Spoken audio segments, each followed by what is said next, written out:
This is another edition of Nation's Pastime in the nation's capital here on Tuesday, February 8th, 2022 in Washington, D.C.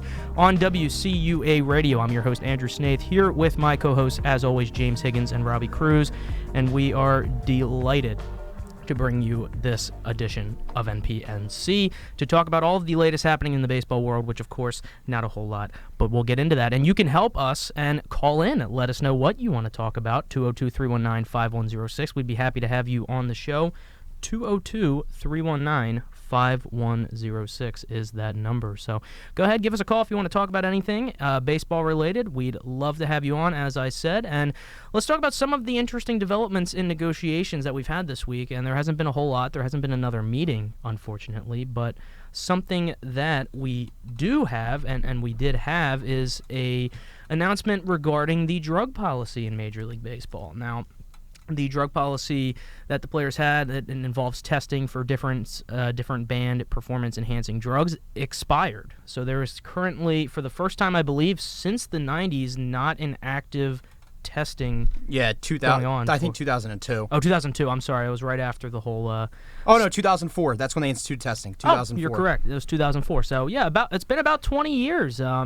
18 since the last time there wasn't an active testing going on for players. Guys, what I want to know is, how is this going to affect the trying to get a season started, trying to get negotiations done? Because this is something I would think has to be figured out before the season starts. Well, this is not an issue with the Players Association and Major League Baseball. This is an issue with Major League Baseball and the joint drug union that they operate the testing with. They signed a 5-year deal after they agreed to a new CBA in 2016 that expired on December 2nd when the lockout went into effect. So two big things here, actually three big things. One, there's been no testing since December 1st, so guys can just roid up and do whatever they want. The guys in the game right now who haven't been caught and who are still juicing, obviously, they're going to keep going and doing what they want. But I think the second and third, more importantly, second, you have a lot of guys in the game right now who want to cut cheating out of the game completely, whether it's from the Astros scandal, whether it's from steroids. You have guys who are outspoken. Hypocritically, Justin Verlander, who was on the 17 Astros, very outspoken against steroids. You have other guys in the game. John Lester, he had just retired, big advocate of getting steroids out of the game. So I think that's going to be a big hurdle to get over. Although it's not an issue between Major League Baseball and the Players Association, a lot of guys in the game are going to want to get this cleaned up, and they're going to want to know going into a new collective bargaining agreement that there will be an effective joint drug policy with probably stricter penalties. A lot of guys have talked about how there should be stricter penalties, especially after the 17. No players on the 17 Astros got punished. So this is a hurdle that Major League Baseball is going to have to get over. While it doesn't directly have to do with the Players Association, it's a hurdle that a lot of guys in the game are going to want to get cleaned up. And I know you have a lot of players who say there's 50% of guys, 75% of guys on steroids in the game. Nobody really knows for sure, but definitely a lot of guys want to get it cleaned up, and it's another hurdle in a tumultuous lockout. Yeah, I think that this could actually slow down the process of coming to resolution, just because, like he said, there are so many people in Major League Baseball who are so outspoken against this. And I think that that's going to be a problem for both owners and the Players Association. I think that a lot of owners are against it, but also a lot of players, particularly pitchers, are typically against it. So that's going to slow things down even more. So as the news came out, I think that, like James said, people are probably going to be taking steroids for the next month or two until this gets resolved. And this could have big implications on Major League Baseball. And it doesn't even have to be steroids. It can just be substances that aren't approved on Major League Baseball's list that you have to get special exemptions for, that everyone will just be willing to take because there's no need to get permission for it. It's stuff like, even as simple as Adderall. Adderall, you have to get permission for. You have to be prescribed for it. Yep, exactly. Stuff like that, where it's not a steroid per se, but it's just something that is on Major League Baseball's exempt list, and you have to get approved for it. And I think another big thing is that if for some reason there's no agreement to a new joint drug program after the lockout ends and the season starts, it couldn't come at a worse time right after all the big steroid guys are off the Hall of Fame ballot. So I think that's going to be more of an incentive for Major League Baseball to get a deal done with the joint drug program to make sure that there's more testing in place and that testing is in place, period. Yeah, I think it was funny to see the overall reaction from everyone on social media once this was announced. Everyone was basically like, at whatever favorite player here, hey, did you hear the news? Let's go. This is going to be a big season. And obviously, there's not going to be a season most likely without this being resolved. But I thought it was pretty funny to see people's ideas like, hey, what would fill in the blank look like with Giancarlo steroids? Stanton. That's the exact one I said immediately. What would Giancarlo Stanton look like I know with Stanton steroids? was the obvious one, so I went with Pete Alonso. Yeah, and and that was just the overall things on Twitter, on Reddit, wherever it may be. Like, yo, this is it. We can finally see them Joey at peak Gallo. human form. Joey Gallo, yeah. I mean, you're talking about guys that with Luis this Robert. Yeah, I mean, guys with this extra little giddy up, I mean, could easily hit 80, 90 home runs probably. Yeah, I mean, my biggest thing though is that I don't know how many guys are actually going to take steroids. Like, if you had to take a guess, what percentage of play? Because the thing is, I can't see many players actually taking it. Just because I think that eventually they will come to an agreement and eventually it's going to get overturned. I don't think that they're going to bring back steroid using in baseball, and I think that if they took it now, there's always a chance that maybe they get busted for something. No, but I mean, most of the stuff is out of your system in 24 to 48 hours. So I mean, they're not coming to agreement in 2 days. Like, yeah, I know, it's just you just never know what would happen though. I can't see many people doing it. I think it's just too shady. No, I don't think it's worth it. I think we're past the era where people were willing to gamble and try that. I mean, we've seen ones throughout the years here and there. A lot of them were basically nobodies outside of, Cano got busted, D. Gordon got busted. But a lot of them were like, low-level like relievers who were just trying to hang on there. So I will say, though, I do think that that rules like this could definitely play an impact into the negotiations, though, for sure. Like, I think it'll just elongate them longer than they have to go. Exactly. Yeah. Yeah. So I think that would be interesting to see how that goes. Yeah, for sure. And I mean, hey, here in the baseball world, this is news. This is some of the only news we got this week. So this is what we're clinging on to. Like, this is crazy. How's this going to affect it? Who could take them? So I mean, it's basically. I just want to point out here, incredibly sad that this is the point we're at. There are more scandals that I'm more concerned about as a baseball fan right now than I am about steroids, though. Yeah. I will be honest. Like, I'm more concerned about technology being used, sign stealing.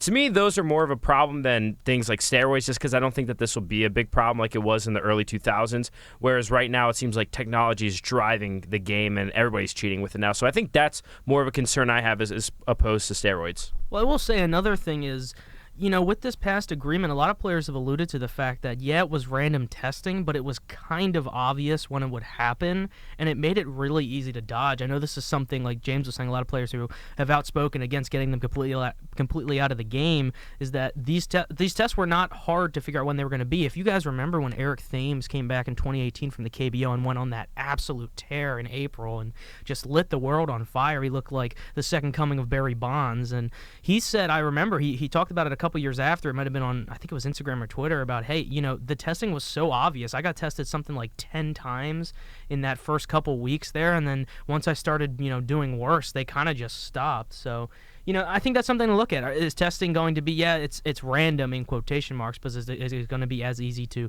get around with this new agreement? Yeah, I mean, and I think another thing is, will guys not only be willing to take the risk for baseball reasons, but also for health reasons? There have been a lot more studies that have come out on the effects of steroids because of, Barry Bonds, Alex Rodriguez, Mark McGwire, whoever you may think of from that era. So I think, it has both a baseball risk and, pro and con, and then a health pro and con. Yeah. Without question. And I think that has a lot more to do with it than the baseball risk. I think people, now that there's more studies about, hey, what this does to you after you're done using it 10, 20 years down the line, it's simply not worth it, So I think that's a good point, James. Absolutely. We'll have to see what happens with the drug agreement and if it impacts negotiations. And a quick reminder, if you want to go ahead and give us a call in about anything baseball related, that number is 202-319-5106, 202-319-5106. Also, forgot to mention at the beginning of the show, why don't you go ahead right now, grab your phone, follow us on Instagram at Pastime Cap. We post highlights there. We post when our shows go up and all kinds of other fun stuff. We let you know updates from the show at Pastime Cap. Go ahead, follow us on Instagram. And why don't we jump into another segment that we were looking at here? MLB Trade Rumors today posted the 14 likeliest trade candidates after the lockout ends. And there were some pretty interesting names on here, I will say. There's about, let me count here, 5 or 6 Oakland Athletics, to the surprise of no one, I think. So I thought, why don't we go through these 14, and let me ask some of your guys' opinions on, do you think they're actually going to get traded? Do you think that they're going to go to this team or whatever it may be? I mean, this is something that once the lockout ends, we do think the market's going to move relatively fast, not only for free agents, but probably trades as well. So shout out to Robbie Cruz here for finding this fantastic list and giving us something to talk about tonight. So Robbie, since you found the list here, why don't you go ahead and take a look at those 14? Is there someone you want to start off talking about on whether or not they're going to trade it and where to? I think we got to start off with the first guy on the list, and that's Matt Olson. Oh, for sure. One of the biggest names on the trade market. It's almost guaranteed that once this lockout is finished, he's going to be traded somewhere. And I think we all know the number one favorite team to land him, but of course there is a second one that we've heard rumors about. So let me start with you, Robbie, then. Matt Olson to the Yankees, the possibility of it happening, and do you think that all of this talk, all of this buzz is just because of how much of a perfect fit he is for them? I think that is part of it because he is a perfect fit for the Yankees, and I do believe that he will end up wearing pinstripes. Buster Olney said right before the lockout ended that the Yankees were either going to get Matt Olson or Matt Chapman to play shortstop, and there's no way that Matt Chapman will be the shortstop for the New York Yankees. I can't see it. And a lot of people have been saying, okay, they've been looking in on Freddie Freeman. They've been trying to talk about maybe signing him. I can't see Freddie Freeman as a Yankee. I'm sorry. I think he's too much of a homegrown guy. I think he loves Atlanta. And if he doesn't go back to the Braves, I think the Dodgers are too much of a threat. Right now, the Yankees and the Athletics, they've made trades in recent memory. They trade the Sonny Gray trade as an example. The Yankees need a guy like Matt Olson. He's a big left-handed bat. He's a Gold Glover, and he fills a position that they really need right now. So, Matt Olson, I'm going to go with the percentage likelihood that he goes to the Yankees. Okay. I'm going to say 65%. Do they really need him? Like Luke Voit is very capable and would be a starting first baseman probably on 24 other teams. Like do they really need Matt Olson? And also, why if they get Matt Chapman, why would they have him play short? Like he's the best defensive third base. Because the best or second best defensive player. No, best or second best defensive player in all of baseball. Okay. Like you don't move a guy like that. Because the Yankees tremendously need a shortstop right now, and they don't need a third baseman that badly. So if they were going to get Matt Chapman, that's what the rumor is, that he would play shortstop. But you're right. They don't need Matt Olson desperately because they do have Luke Voit. But here's the problem. Number one, Luke Voit, not consistently healthy. You can't rely on this guy. Number two, and Matt Olson, by the way, I think he played 156 games last year. That man's healthy all the time. Doesn't get injured. Another left-handed bat for the Yankees. A bigger first baseman for them. Before getting Anthony Rizzo, the Yankees desperately were looking at options at first base. So that they don't even trust Luke Voit, really. And can you really see Luke Voit with the Yankees in the future? Because I can't. They've platooned him. They benched him for half the year. They clearly don't see Luke Voit as their guy. I think that what they could end up trying to do is maybe trying to trade put Luke Voit in this Matt Olson deal. So they don't desperately need Matt Olson, but they need a guy who, maybe not desperately, but they could use a guy. A guy like Matt Olson would really bolster their lineup, and he would really help. Matt Olson to the Yankees, 65% chance.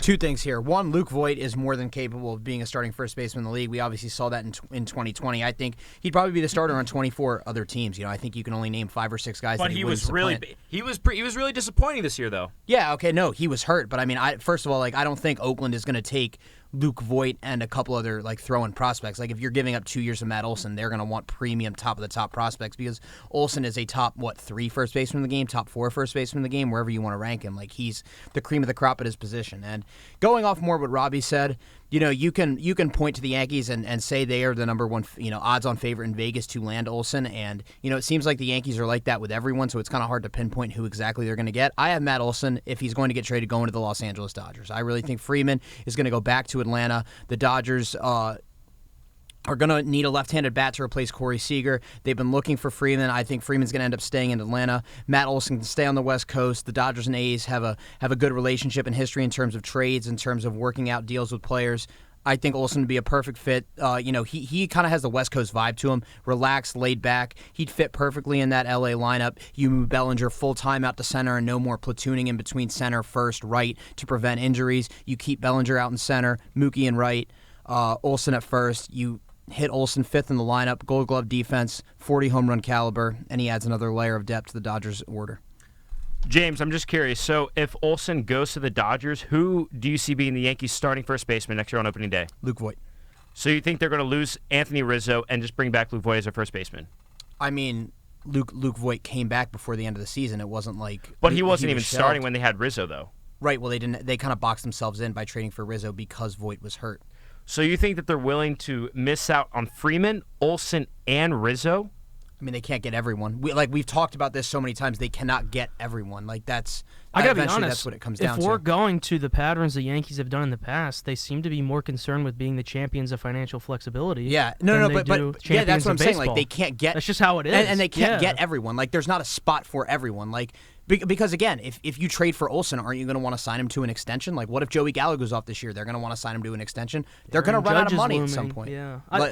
Look, I still think it's the most sensical place for him to end up, but I understand your point, James, because at some point, we got to realize, and we've said this on the show before, and I know Robbie's not going to like me saying this, but the Yankees are not the Yankees, really. And look, this is a different team. And I'm not trying to say that the Yankees won't get anyone, but it's if we put every big trade target, he's going to the Yankees, he's going to the Yankees, he's going to the Yankees, who are they going to have on their team to play besides the starting 9?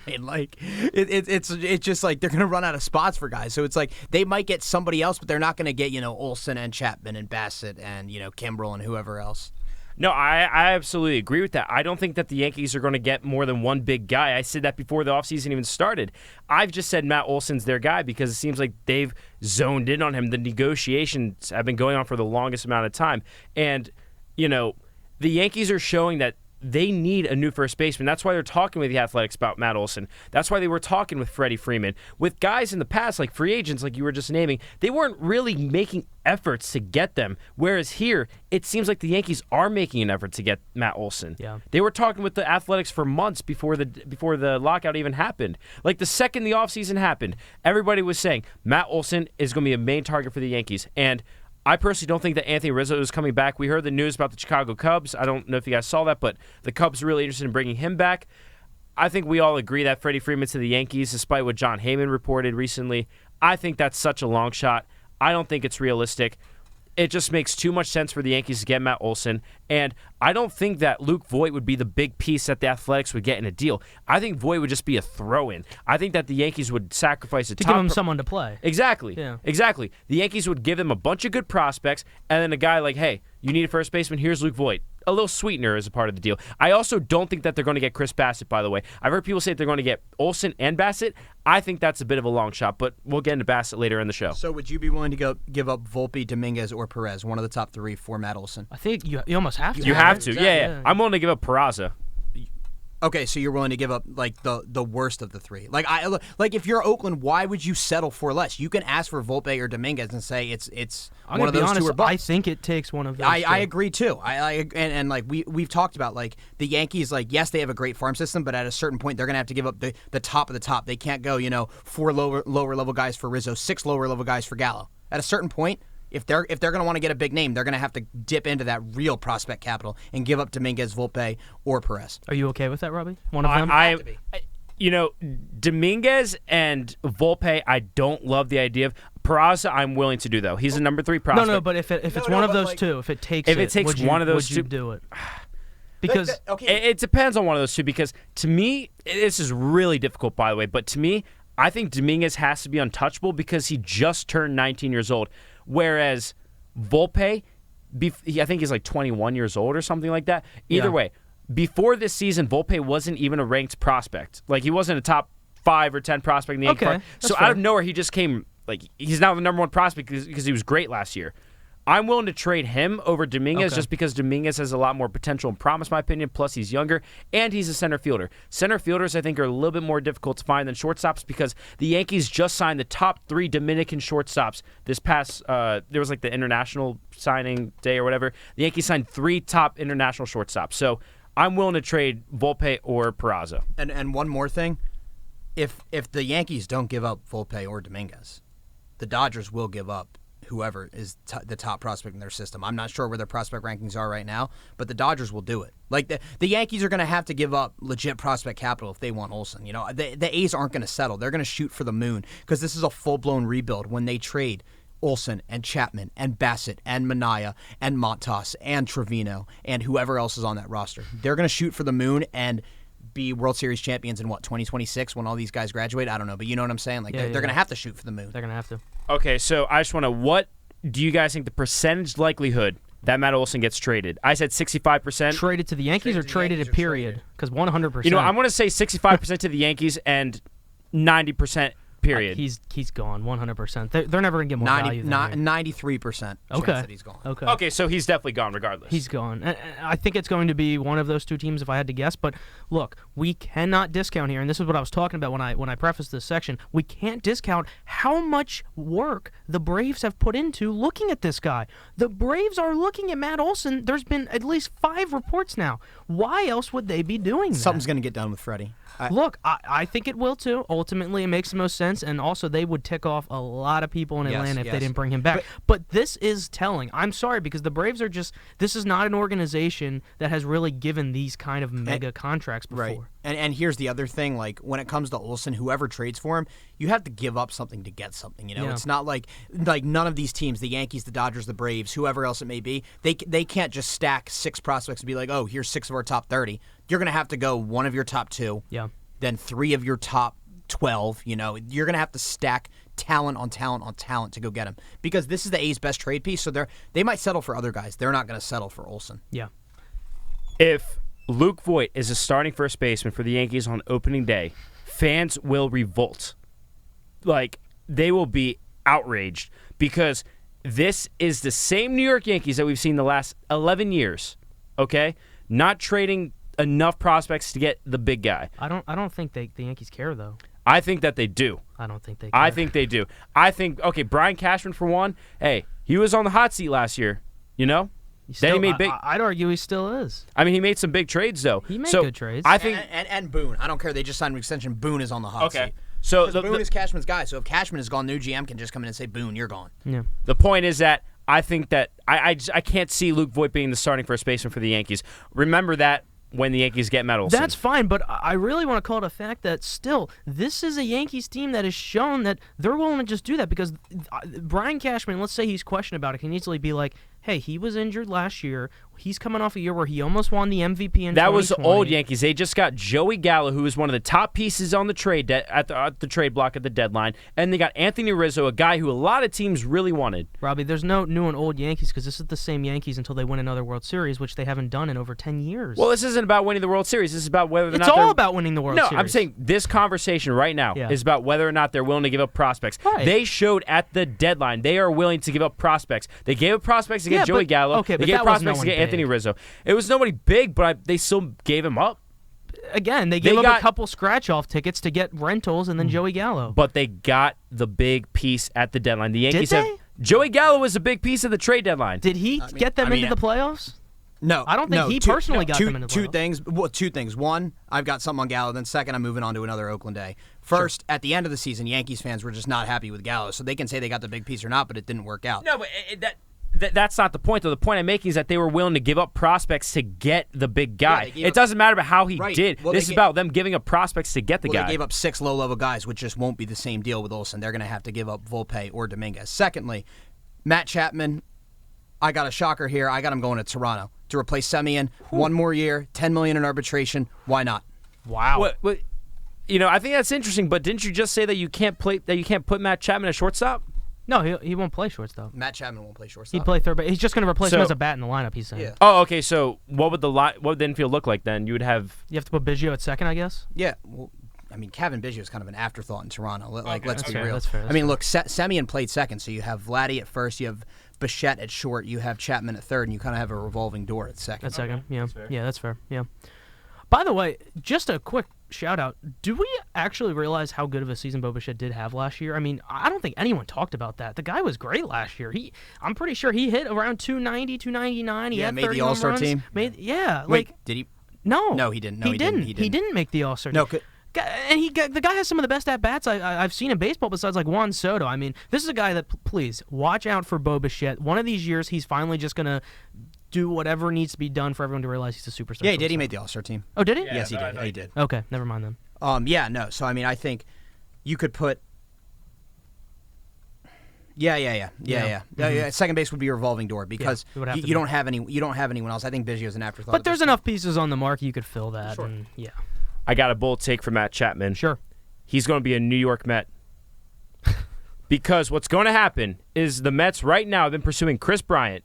They are going to miss out on Chris Bryant because he's going to go back to the Giants, and so they're going to trade for Matt Chapman. The Giants are not re-signing Chris Bryant. I can guarantee you that. Hey, James thought that a while ago. James, you still think that? James was the one who originally brought up in the show that the Giants were not happy with his performance. Yeah. Oh, he's not going back to San Francisco. I thought you said that they were going to re-sign Chris Bryant. He'll be a Mariner. I don't remember where I had him going back on our free agency prediction show, but I did.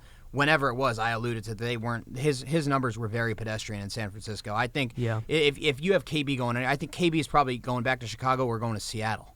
I don't know about Chicago. I was going to say Seattle, New York, or Philadelphia. Either way, the point is Chris Bryant's not going to go to the Mets. That's the point I'm making. And I don't think so either. But the Mets are going to look for a third baseman, and they're going to get Matt Chapman. Sure. And who do they trade exactly for Matt Chapman, considering they gave up their top prospect for half a year of Javier Baez? I don't think Matt Chapman has that much value to begin with, by the way.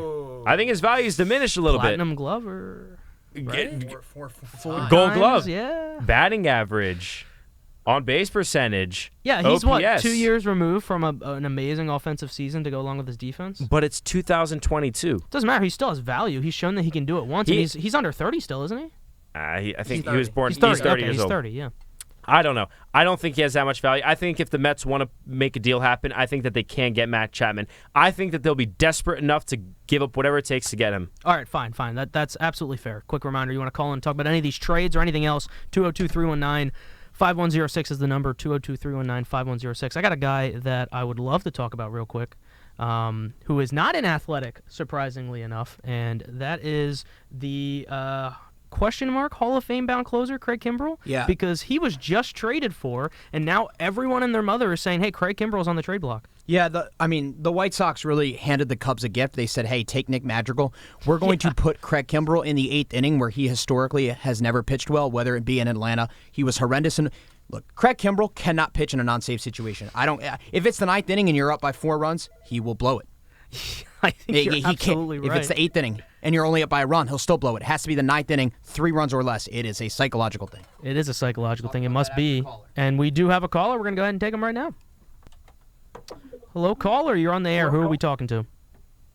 Hey, this is Travis. And I just had a hypothetical I wanted to throw out to y'all that if we can't get a deal done with the owners and the players, do you think there's any scenario where we play this season with replacement players? That's a great question, Travis. I'm going to be honest. I would hope it wouldn't come to that, and I would say the chances of it happening are rather low. Well, the minor league season is going to start on time, so depending on how long this thing goes, you could, in theory, just have, the Volpe, Dominguez, Tristan Casas, all the top prospect show. We'll see. No, please no. No, I don't think that's going to happen. At a certain point, both sides would revolt and just play for free. Yeah. I think it's a bit of a long shot as well. Travis, what do you think? You think that would happen? I could see the minor leaguers like James brought up, so that would maybe be a possibility if it got to that crazy scenario, because I think the owners would take that over not having a season at all. But I mean, I know and they could say pennies on the dollars because they just have to pay them, whatever the minor league minimum is or the major league minimum. They could pay all these guys, $500,000 to play. It would save them a lot of money. Yeah. I mean, I think it's an interesting proposition. I hope it doesn't come to that. But yeah, very, very good point. Thank you, Travis, for bringing that up. Hey, have a good rest of your night. Thanks for calling in. Thanks, Travis. Yeah, have a good one. Replacement players. Yeah, that would. Let's just say if we get to that point and it's June and we're about to do that, I'm probably pretty checked out of baseball at that point. That would be pretty upsetting. That would be really great for baseball ratings. A sport that's already struggling right now. So good. But going back to Kimbrell, yes, please. Yes, he's a Hall of Fame closer, the best closer of this generation for sure. But something psychologically, he can't pitch when it's a non-safe situation, or he can't in the 9th inning. So let me offer you this then. I'd say there's about 3 teams that need 100% a 9th inning guy, and I think would probably give up what it takes to get Kimbrell and also eat his salary. Do you see him getting traded? It's a $17 million salary. That's a bargain for a closer of his That's caliber, what I'm saying. They'd be willing to eat that and probably say, hey, instead of eating $8 or $9 million, we'll do 12 to 13 and then give up one less prospect or something like that. I think he's also got an expiring deal too, doesn't he? He's a free 1 year, agent. $17 million left. I don't know why the White Sox gave up Madrigal just to misuse Kimbrell and then trade him. That's going to haunt them because that's going to accelerate the Cubbies' rebuild. So do you think that's fueling this idea of, hey, we need to trade him and flip him now to get someone else? Because they screwed the pooch with Madrigal. Yeah, they should. Yeah. They had one of the best farm systems in baseball, one of the best young cores in baseball. They let go of one of their most valuable trade piece and one of the most valuable up-and-coming young players in baseball, and Nick Madrigal. I know he's coming off a torn ACL, but still, you don't trade a guy who was picked 4th overall 2 years ago. No, well, my thing is then when you're making this trade, if you're the White Sox, because I'd say, do we all agree he's probably going to be traded? Because there's not really a need he's for him. He's 100% being traded. Yeah, I think. Oh, no, I was going to say, when you make this trade, though, do you look at it as, hey, we literally failed that last one. We have to get someone on that level to replenish, or do you have to be like, hey, it's a sunk cost, and we got to get as close as possible? That's what you think? Yes, sunk cost as close as possible. I don't want to say it's a 100% chance that he gets traded, because I do think that there is a slight chance that he does stay with the White Sox. Who knows? Maybe the White Sox say, we had one of the best bullpens on paper last year. Why not try to make this work one more time? Maybe we switch Liam Hendricks and Craig Kimbrell's role. It's a lot of money for a setup, man. It is, but they paid $17 million for Craig Kimbrell, so they're willing to spend money on a setup man. And if you remember, when they made that trade for Craig Kimbrell, everyone was basically saying, especially when they found out what they gave up for him, there's no excuse for them not to make the World Series. You know what? They were stacked at that point. I think the only people who were questioning it were Red Sox fans who knew from John Farrell's years that Craig Kimbrell couldn't pitch in an unsafe situation. In an unsafe situation, yeah. I'm going to go with, I will say this, though.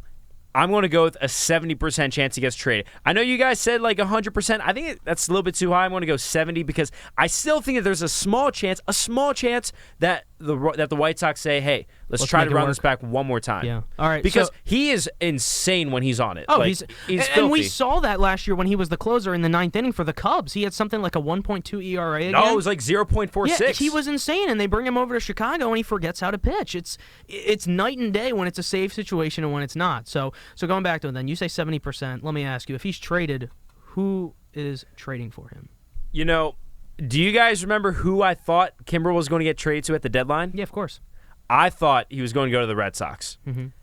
I don't think that the Red Sox have a legitimate closer now. James and I disagree on it. I don't know if Garrett Whitlock is really. I don't see him as a closer. I see him more of a 2-3 inning guy. But if the Red Sox don't see Garrett Whitlock as their closer, I think he's going to go to the Red Sox. But if they don't see that and they think that Whitlock can close, I think he's going to be a Philadelphia Philly.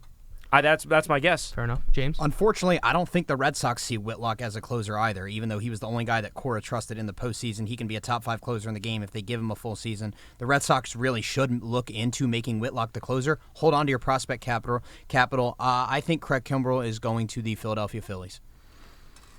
Yeah, both solid points indeed. I said I had about a list of 3 people that I think would make the most sense, but we've said it at the deadline. We said it when the lockout wasn't happening and trades were allowed to happen. There's not a team that needs a lockdown closer more than the Philadelphia Phillies, and especially because this is a core of players they have with everyone in their primes that they've missed the playoffs now 3 years with, and the biggest reason has been bullpen. They need to get this done, and 1 year of Craig Kimbrell could be the difference for them making the playoffs in 2022 and not. So I think it's very true. I think they're willing to eat the salary there and give up a little less. But I also wouldn't be surprised if the White Sox asking price is a little too high for all teams, them included, and he ends up staying a White Sox, and the Phillies may look elsewhere with free agency, because as of now, they did make it pretty clear with the signing that they saw Corey Knebel as a closer, and I still don't believe that. I mean, I think he's probably going to be more of an 8th inning guy. I love the arm and I love the signing, but I don't think he's going to be our closer. And if he doesn't go to the Phillies, I got a dark horse, Toronto. They've needed I was going to say Toronto was my other one. Yeah. I also have a dark horse, and it's not Toronto. It's a team that just lost their closer, actually, and it's a pretty competitive team. A team that just lost their closer to what, free agency? To the Dodgers. It's the San Diego Padres. Hey, they like old closers that have been. Hey, they tried Kimbrell before. They did. Yeah, I was going to say it did work out for him. It didn't work out for the team. It did not. So I don't know. That's just an idea. I mean, sure. They just lost Melanson to the Arizona Diamondbacks, which I still can't put together. But hey, 2-year he was deal? their closer. Yeah, that's right. There Yeah. you go. That's fair. All right, fine. Craig Kimbrell, I think we're at 70-ish% he's going to get traded. Phillies, front runners, have some splashes of the Red Sox, Blue Jays, and maybe the Padres for him. All right, so why don't we take a look at one more of these players, then we have a little bit of, like we said, a little bit of a fun segment for the last part of the show with some personal stories. So let's move to the right on this list here. If you want to follow along, take a look at this list. It's actually on MLB Trade Rumors Twitter. It's from today at 4:05 p.m., the 14 likeliest trade candidates. That's the graphic that we're basing it on here. And let's go to the right of him and talk about the Gold Glove center fielder Kevin Kiermeier, because this guy... I wonder why you're choosing Kevin Kiermeier. I want to talk about Kevin Kiermeier because I don't really think that there is. Let me back up for a second. Craig Kimbrell to Phillies makes a lot of sense. I'm still not convinced that it's going to be something they pursue just because of the price and everything. But Kevin Kiermeier, more than any player on this team, makes more sense for the Philadelphia Phillies. And they have not had a center fielder who knows how to field in a very long time. I would argue since Shane Victorino, if we're being honest. And this guy fixes a lot of holes. We don't need the Phillies. They don't need a ton more offense. They need that one guy, which I think a lot of us think is going to be probably Schwarber, maybe Castellanos, maybe Bryant. I think it's most likely going to be Schwarber, though. But other than that, they need guys who can play baseball in the field defensively. There's nobody on the diamond besides maybe Bryce Harper that looks like they know how to do that. And I think it just makes too much sense because they can eat salary again. It won't be as much. He can bat near the bottom of the lineup and just play gold glove defense for the next year. I agree with you, but here's my thing, though. Earlier when I said that Matt Olson was going to go to the Yankees, we were saying, oh, that's too much that the Yankees are going to be getting. Well, if we think the Phillies are getting Craig Kimbrell, how are they going to trade for Kimbrell I just said and I don't Kevin think Kiermaier? they are going to get No, him. I'm just saying, like, hypothetically, I don't know. Some people are saying they're going to get Kiermaier and Craig Kimbrell. I don't think that they can get both of them. I think they'll get one of them. And I still think it's going to be I think you're going to get Craig Kimbrell. I don't think you're getting Kevin Kiermaier. Well, you got to remember, they're still $40 million under the luxury tax, and this is before the adjusted tax. They have a lot of money to play with, and they've shown that they're willing to go right up to it. They've never crossed it, but they are willing to go right up to it. So whatever the new line is for luxury tax, they're going to be right there. They have a lot of money to play with. But you also got to remember, I don't think either of those players, the full salary would be taken on by the Phillies. I think most of it would be, but not the full salary. I think there's a very obvious landing spot for Kevin Kiermaier, and I think he's going to go to the Giants. They need a third outfielder. Going to have to replace Chris Bryant. Steven Duggar, he's a borderline third outfielder in terms of starting, but ideally he's a fourth or fifth outfielder off the bench, pinch hits. Kevin Kiermaier would make perfect sense in San Francisco to deploy him in center there in a huge outfield. You can get someone who you can either lead him off or you can hit him seventh. He'll provide some left-handed depth in the order with Crawford and with Wade. I think the Giants make too much sense. They're going to want to compete again. They have the prospect capital to do it. You think about the team they're going to have next year. They're going to have a young team, especially behind the plate with Joey Bart handling the pitching staff. He's probably not going to have the offensive output next year that he will maybe in 3 or 4 years. I think Kevin Kiermaier makes too much sense for the Giants. They need another starting outfielder, and they have the prospect capital to do it. I've been waiting on this team to get a center fielder, and I think that this team will end up getting Kevin Kiermaier.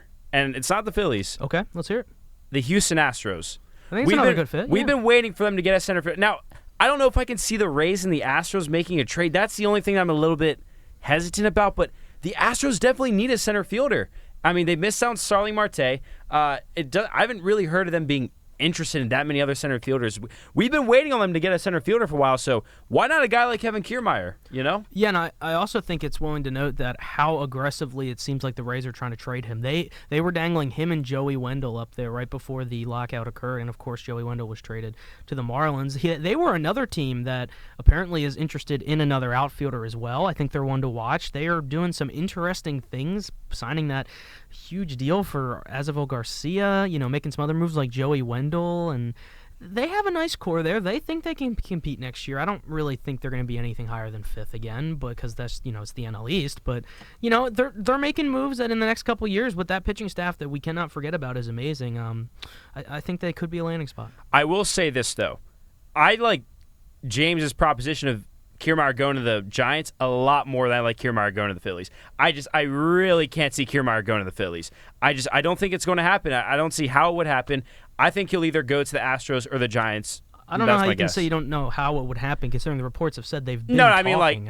I guess I haven't heard any reports about the Giants talking yet to them. No, I just can't see it happening. I guess that's okay, that's fine. I think the Giants would need. I think they need a center fielder more than the Phillies do. You got other options over there. I don't know if that's true, but I do think that is one of the more likely landing spots just because of losing Brian, and I don't think they're going to be re-signing Brian as we've established here. So, any other free agents, or I'm sorry, any other trade candidates you want to talk about in here before we move on? There was some interesting ones on this list that I wasn't really feeling when it comes to being traded. I would have to say the two Mets on here were interesting. I know that they've been talked about, but do you really see the Mets trading a guy like Jeff McNeil? I don't see that. The Mets trading McNeil or Dom Smith doesn't really make too much sense. Or Davis. Davis is on there too. Yeah, JD. Especially with the implementation of the universal DH, you have a spot for both Smith and Alonso now. You don't have to juggle one. You don't have to juggle Smith in the outfield. You can put Smith at first. You can DH Alonso or vice versa. McNeil is a super utility guy who's really was just hurt last year. I mean, he was an All-Star in 19 for a reason, had a great year in 20. And then J.D. Davis has been pretty solid. I mean, if they're going to trade him, Houston should pick up the phone and make some wrongs right and go get him Going back. Yeah. He'd be a good fit there. Yeah. I also were you going to say something? No. I think that Wilson Contreras getting traded is an extremely long shot. Okay. I think the Cubs are actually going to try to compete. I think they're going to get I think they're going to get Carlos Correa. They already got Marcus Stroman. I don't think he's getting traded. I think out of the rest of the guys, like obviously the Oakland Athletics are probably going to get traded, but I don't think Jake Odorizzi is going to get traded. I think that's a bit of a long shot. Wait, hold on. Let me back up. You think all of the A's on this list are going to be traded? No, not all of them. Okay. Like Trevino. I think that's a good option to be traded. I mean, there's a lot of people who would probably give up a little too much to get a guy like Trevino in their bullpen. Yeah, but I don't think Manea or Bassett. Bassett, I think, could get traded. I don't think Manea will, though. I think Manea is more of a trade deadline kind of guy. Okay. But Sonny Gray as well, I don't see him getting traded.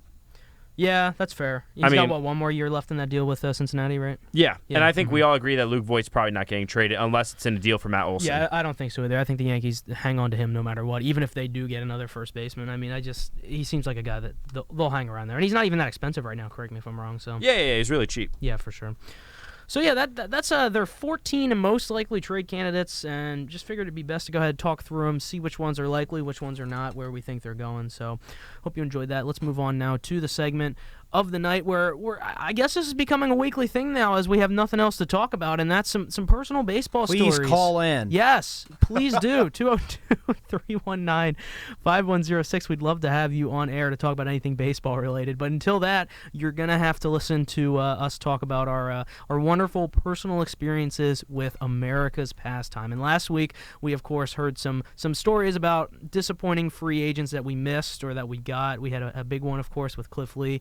So this week, a little bit of a more happy topic, and we're going to talk about times that we've had some interesting interactions with Major League Baseball players in real life. Now, a lot of people in this room have met a lot of Major League Baseball players. James and I, of course, I would say former graphers. Is that fair to say at this point? Because the net and some other things basically killed that. I don't follow dudes to hotels. Sorry. Yeah, exactly. So I'd say former is the word we're going to go there, but have had some interesting interactions. And then also Robbie here as well. And Robbie, I actually want to start with your story because your story takes place in your hometown, correct me if I'm wrong, and it was by complete chance. Is that right? Yeah, no, I haven't met many guys like you guys have. I mean, I was never a grapher. I never even really got close to the players, really. It's never been my type of thing. I like to sit back and just enjoy the game. I don't like to get up close to the players in their personal lives. But this happened, I think, my freshman or sophomore year of high school. And my mom needed to go to Target. We needed to go shopping for some groceries. And I remember, as I was picking out the Cheez-Its, because if you know me, I love Cheez-Its, and this really tall guy walks behind me, and I was like, "Oh, sorry, bro," and he's just like, "Nah, you good, bro?" And I was like, "All right." I didn't really see this guy's face, and I turn around, the guy's like, he's like 6'6", and he's got a backpack on, he's got a wife and kids. I was like, "Yo, you play basketball?" And he laughed at me, and I said, "No, I don't play basketball." And then I said, "Wait a second, you look familiar," and then he started to walk away, and I told my mom, "Shoot, that's Justin Maxwell, one of the most random baseball players out there." And then my mom was like, "There's no way." And so I went on to Google, and I looked up Justin Maxwell family, and I found a picture of the wife and kids that were right in front of me. And I just said hi to him. And he was just like, "What's up, man?" And I told him, "Hey, didn't you sign with the Yankees? Didn't you play for the Nationals? Didn't you play for the Astros?" And he's like, "Yeah, I did. Most people don't even know that. Like, they don't recognize that." And Justin Maxwell, he's one of the only baseball players I've ever met. But the fact that I met him at my local Target by the Cheez-Its, I think is just like the most iconic and ironic thing. And real talk, though, he was it was like a 2-minute conversation. It was very short and brief, but he was one of the nicest guys like I met with in that time. Like, just saying, like, "God bless you." So he asked if I had any prayer intentions, which was really nice. Just a really great guy, and met his wife and kids very briefly, but that was pretty cool. And I don't know why I recognize him, but I did, so that was pretty special. So is he in the area, do you think, because does he live around here? Is he from here? Because he moved around a lot. Yeah, he did move around a lot. He actually went to the University of Maryland and played baseball there. Okay. And he's an assistant coach for a few travel teams right now, and I think he does hitting lessons right now too. So a lot of people in the community, they seem to know him a little bit. This is the first time that I came across him. Some people from my high school said they met him and did lessons with him. Just a really crazy situation, and I never thought that I would actually meet him in person. But I will say, that is one tall man. He is huge. Like, I've never seen somebody that tall, that close. It was insane. Yeah, how about that? I mean, your baseball knowledge of random obscure players really came in handy. I know. And he was just so confused when I told him, wait, didn't you play for the Nationals, for the Yankees, and for the Marlins, the Astros? I think he was a Red Sox. He was just like, I've never, like, most people don't know that. They just know me as the guy who played professional baseball. And it was a really great time. He was he was so cool. I mean, I'm going to be honest, I don't think I'll meet many baseball players in my lifetime, so the fact that I met Justin Maxwell up close and in person, like, if he's the only baseball player I ever meet, I think I'll be pretty fulfilled. Well, that's not technically true because, as I'm about to bring up here, you have met another Major League Baseball player, and I'd like to point out that our wonderful host, Robbie Cruz, of course, seized the opportunity to troll a professional Major League Baseball player who is in the Hall of Fame, because what else would you do if you met a guy like that? I had to troll Jim Thome. I met Jim Thome. That was actually this past year, right? Past summer. A friend and I visited Andrew's place, and there was a graphing session, and Jim Thome was autographing. I said, you know what? I'm going to wear my Rays shirt just because. Why not? I'm going to wear my Mike Zunino shirt, to be even more specific. I'm going to wear a Mike Zunino shirt, and I'm going to wear my Rays shirt. We go in line, and we meet Jim Thome, and it was very brief, very short, but I said hi to him, shook his hand, and then I told him, I said, I wish you were a Tampa Bay Ray. You killed the Rays. And he looked so confused. He started laughing, and he was so confused. And he was just like, thank you very much. But then I told him I liked his work on MLB Network, and I think that meant a lot more to him because I don't think many people recognize it. I don't think many people recognize that he does work for MLB Network. Well, I got to say, I don't think, of all the questions Jim Thome thought he might be asked at that session, I don't think he would think that I don't think he thought that someone would come up to him and say, yo, I wish you were on the Tampa Bay Rays. So that was pretty funny. That's quite the moment. I can attest to that. He didn't know how to respond. But on we did get a picture though. We did get a picture. Jim Thome is an incredibly nice guy because pictures number one were extra money, and he said, nah, don't worry about it. Yeah. And number two, Jim Thome is the coolest guy ever. He actually was on every year in Cooperstown when they do the Hall of Fame parade. They bring back pretty much all the active living Hall of Famers. And they do a parade down Main Street. Some of them are in cars, some of them walk around. And he was in a car just going down, and it was great because he actually, every time he saw hats from teams that he played for, he would point out and wave and be like, oh, that's awesome, that's awesome. And he did that for me as well with my Phillies hat. So he's just a great guy. Jim Thome all around. I think everyone knows that, though, just because of his work on MLB Network. And just he was like so beloved. He really was. Just an all-around class act and one of the greatest home run hitters of all time. Like I said, I haven't seen many Major League Baseball players up close, but that might be one of the strongest human beings I've ever seen up close. Yeah. Oh, for sure. Absolutely. Absolutely. So, yeah, I mean, Jim Thome, Justin Maxwell, pretty solid interactions there, especially with Justin Maxwell being a random target encounter. You know who I actually did meet when he was a prospect, by the way? I think very briefly. Yeah, it was Mancini, right? No, it was Eloy Jimenez. Oh, Eloy Jimenez. One of the biggest jerks I've ever seen in my life. There was a little kid asking for autographs, and he literally pushed him out of the way. See, that doesn't surprise me, though, because a lot of the top prospects just think that they're the best of the best before they even make it, so that doesn't really surprise me that much.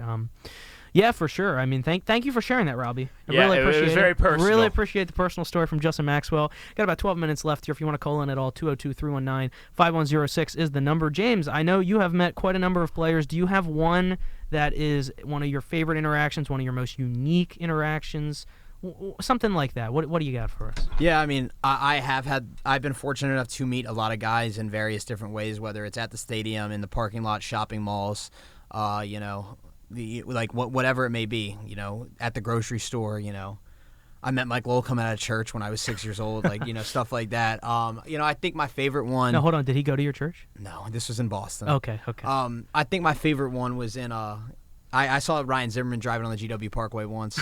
While you were driving? Yeah, while I was driving. That's funny. That's funny. I think my favorite one was in 2018 when the Sox were playing the Nats here in D.C. It was 4th of July, so they had the 11 a.m. game, and I was standing down there trying to get autographs, and on the other side of the dugout, I saw Mookie was signing, so I was wearing my Mookie All-Star Game jersey from the year before. I ran over. I got his autograph, and when he looked up back at me to give me the ball, I said, Mookie, I'm wearing your All-Star Game jersey. I'll be back here in 2 weeks for the All-Star Game when you're starting in right field. He said, sweet. And then, he signed a few more and left. So 2 weeks later, I was at the parade, and I was on the outskirts of the barriers because they wouldn't let a certain number of people in. It's a whole other story. But they wouldn't let a certain number of people. They would only let a certain number of people in. So I was on the other side of the street when the guys were walking to the red carpet from the players' lot, and I was standing there with my Mookie All-Star Game jersey, and lo and behold, Mookie walks off the bus. And I stood there and I was holding my jersey up. I said Mookie, and he pointed at me and he waved, and he gave me like a big thumbs up, like, yeah, man, like I remember you. It was just 2 weeks before, so that's so cool. that was pretty sweet. I mean, that's one of the reasons why he's my favorite player. He's a great guy, always giving back to people. There's countless stories of him doing that. I remember one time after a game, he and Poppy and Swihart, they had a whole tray of food that they had catered to the clubhouse, and like all the leftovers they gave to a homeless guy sitting out the side of the bus, stuff like that. So Mookie's the man. He's like very humble, very kind, generous with his time, and he's a down-to-earth guy. And I think another one that I have is when I met Chris Bryant at Wrigley Field his rookie year. Oh. Very nice. He signed a bunch of autographs, took pictures, did all that sort of stuff. I mean, this is when he was, considered the face of baseball behind Mike Trout in 2015. He had been up in the show for a couple months, was well on his way to unanimous Rookie of the Year, but he still signs autographs before pretty much every game. He's probably the most down-to-earth athlete I've ever met, just in terms of like his humility and his graciousness. He's not too big for any room, so whatever team gets Bryant this offseason, they're going to be getting a great player and a better person. Absolutely, very well said. Thanks for sharing that, James. Very cool about. I gotta go back to Ryan Zimmerman on the GW Parkway. Absolutely hilarious. I mean, did you essentially just look to your left and there he was? I mean, yeah. I mean, I saw the license plate too. So. Oh, gotcha. Okay. What does license plate say? It was I know his car. It's a Beamer, but he's got like a custom license plate. I think it says Zim or it says something. Oh, okay, some custom thing where it's like yeah. That's funny. Yeah, see, I don't think I'd recognize a player driving. Like, I don't know. That's pretty You recognize cool. Justin Maxwell on a Target, so I wouldn't put it past you. But like, I don't know people's cars. That's the problem. But the fact that you were able to recognize a car, I had seen his car. Like, I go to so many Nats games. I've seen his car driving out of the Nats players lot before. I was gonna say either way though. Like recognizing a player's car, I mean, that's as cool as it gets. There is one car I know, and that's Jacob deGrom's car, and that's just because I love Jacob deGrom, and I just saw a video. He drives a pretty big truck. Very nice. I guess it's my turn. I've, like James, had a couple very interesting interactions. I mean, I've had numerous. I've met hundreds of baseball players, and it's something I really enjoyed doing when I was a lot younger. Of course, now the Nets and some other things in the world. Maybe a specific one over the past 2 years has really hurt meeting players at games and stuff like that. But a couple of short ones just to share. One of my favorites, of course, just happened to be at a Kansas City Royals Toronto Blue Jays game in the middle of July 2019. I was on a vacation with my family, and we're just, hitting all the ballparks. It's something I'm trying to do, and just happened to go to this one random Blue Jays Royals game where Bo Bichette was making his major league debut, and he ran out of the dugout, and I was along the Royals side because I'm like, I have his rookie card with me. I'd love to meet him. I'd love to get his autograph, and he came out, and I called for him, and I was the only one there. I mean, this stadium, dead empty. No one wants to see a Royals game back then. The Blue Jays were horrible. The Royals were horrible. It was a hot summer night. Like, no one wanted to be there. So it was empty, and there was no Royals fans, and there was no Blue Jays fans along the dugout and the left field line. So I just stood there and I called for him, and he came over and he talked to me, and I said, you're gonna kill it. Like, good luck tonight. And he said, thank you. He signed my card and everything. Got some great pictures, and that was great and all. And then it was a wonderful game, and he got his first major league hit. But the next day, I wake up in my hotel room, and I have a text from our co-host, James Higgins. I was going to say, contrary to popular opinion, you weren't the only one there. There were 3 other people, and I have the picture. They came after they saw who came up to the to the stand. I was the first one there. I'm not gonna let it. He was on Quick Pitch. Bo Bichette was on Quick Pitch signing autographs, and Andrew happened to be there. But I watch that's Quick not Pitch every morning in the summer. Right, but that's not the text that you led with. You led with, "Are you in Kansas City?" And I had not told James that I was taking this trip, and I said, "Yeah, I'm in Kansas City. Why do you know that?" And all he does is he sends me this picture of Quick Pitch, and it's a video as well of Bo Bichette reaching up and signing an autograph of a random guy in a Phillies shirt at a Kansas City Royals game. And it was me, and they put me on Quick Pitch getting Bo Bichette's autograph before he started. I didn't even know about this story, but this is a really good one.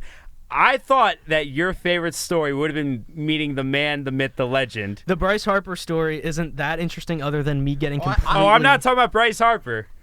You talking about James Pazos? James Pazos. See, I had a couple I wanted to talk about, but I didn't want to do James Pazos just because of how obscure he was. But essentially, when Robbie and I first became friends, and we made the Phillies made the trade for Gene Segura, James Pazos, and Juan Nicasio from the Mariners, I was hyping up James Pazos like no other. I was like, this guy is going to be so great. He's a fireball left-hander. He's going to do so good for the Phillies in the bullpen.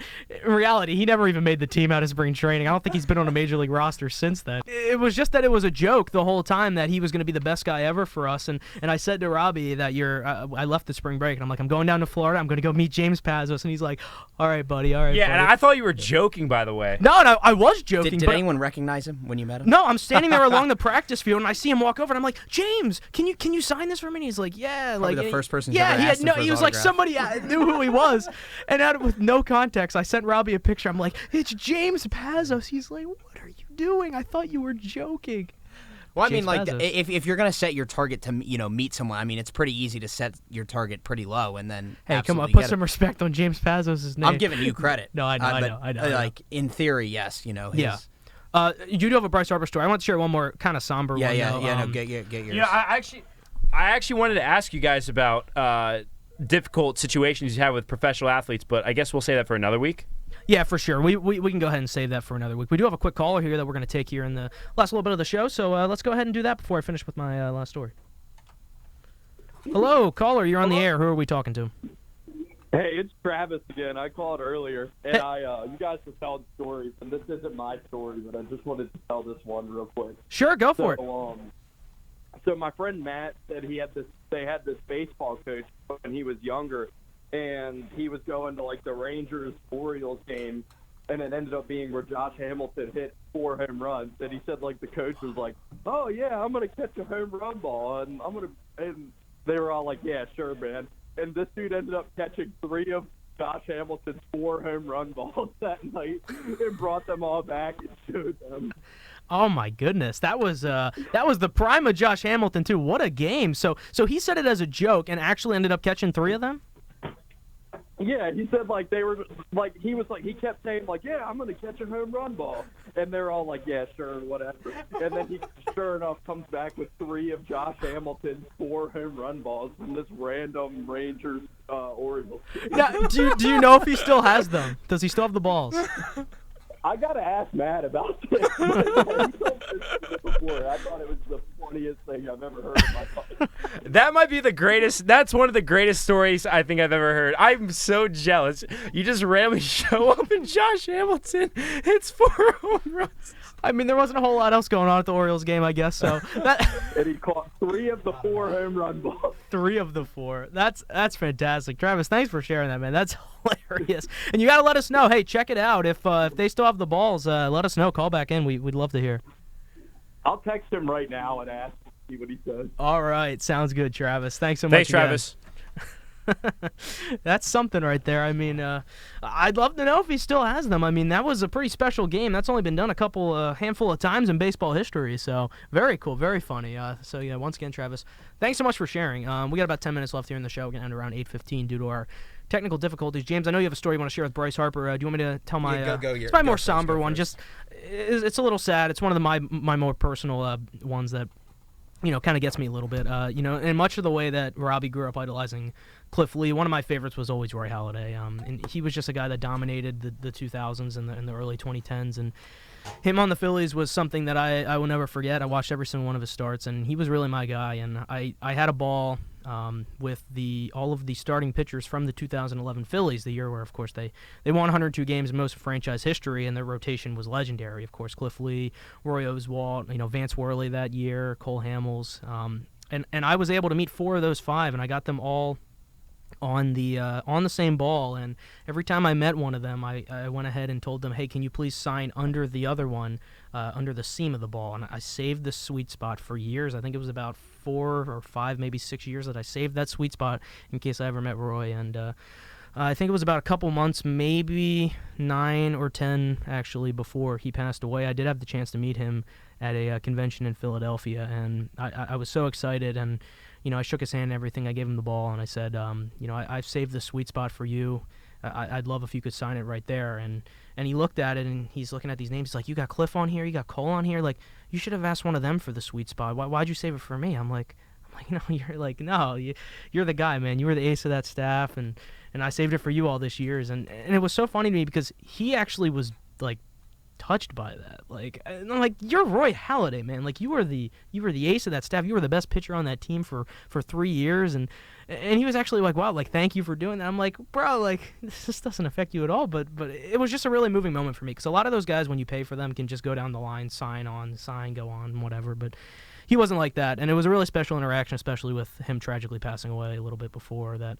I was able to finish that ball and secure that memory before he unfortunately passed away. Yeah, Roy Halladay's always been known as a really quiet and just a humble guy. Like, I haven't seen many interviews with him, actually. I don't think he really likes the media attention that much. Wasn't a big limelight guy, but I think that's what really worked to his favor when it came to dealing with the media, and especially as a leader in Philadelphia. If you remember, after his no-hitter, he came into the clubhouse, and all he said was, let's go win 2 more. That's it. Nothing else matters. And that's just the kind of guy he was. And to meet one of my heroes like that right before he died, just a really special moment. And so that's probably the more sadder one to end on there. But there's been some, there's definitely been some other good ones. And hey, you know what? Maybe we'll touch on them another week. We're actually going to be out of time here tonight. We're going to end the show here at 8:10 p.m. Eastern Standard Time. Thank you all so much for listening to this edition of Nation's Pastime in the Nation's Capital. Of course, go ahead, follow us on Instagram at NatPastimeCap to let you know when the show is going to be posted in podcast form, and we post highlights there as well. Always a good time.